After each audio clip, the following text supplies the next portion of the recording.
Ծառուկյանի թեման քարոզարշավի ընթացքում դուք Ծառուկյանին ուղղված հետևյալ խոսքերն եք ասում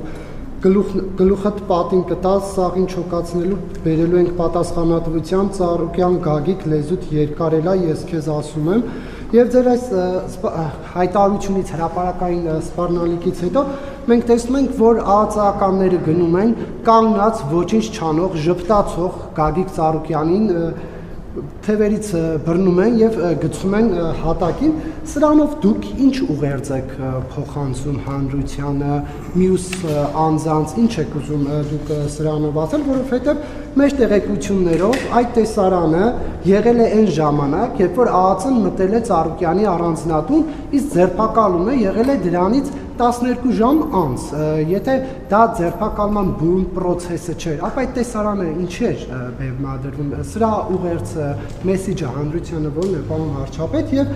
Ծառուկյանի կենթանիների այդ թեման 2000-ականներից եթե չեմ սխալվում մամուլում շրջանառվում է բայց գոնե ձեր իշխանության օրոք դա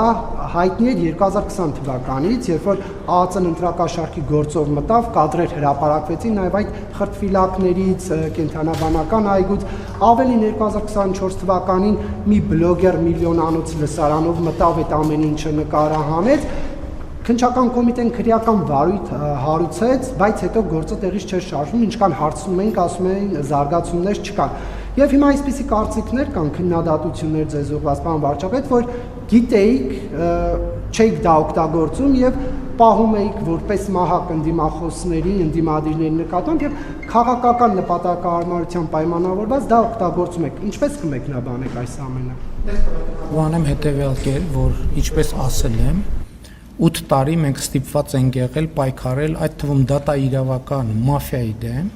եւ այն մարդիկ ովքեր չեն ենթարկվել եւ այդ գործերը որոնք պատշաճ ընթացք չեն ստացել այդ թվում հանցավոր պայմանավորվածությունների պատճառով եւ մարդիկ շարունակել են իրենց արտոնյալ զգալ եւ դատա իրավական համակարգը այդ թվում նորմալ չի գործել Հիմա Հայաստանի ժողովրդի եւ կառավարության ակնկալիքն է, որ դատա իրավական համակարգը նորմալ գործի, որպեսզի դա նաեւ նրա մասին է խոսում, որ մինչեւ հարցերը չեն հասնում համաժողովրդական քաղաքական մակարդակի, ինչ որ խնդիրներ շարունակում են դες տեղապտույտի վիճակում հայտնվել։ Օրինակ, ասում են, որ քաղաքական հետապնդում Ես ասում եմ, որ ընդհակառակը տեղի է ունեցել միջև վերջերս քաղաքական չհետապնդում, որովհետև այդ թվում պետական համակարգում գործող շոշափուկները նախորդ քաղաքական իշխանությունների պրոտեկցիոն պայմաններ են ստեղծել շատերի համար։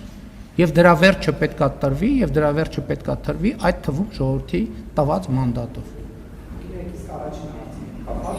Երկու հարցի հետ կապված է։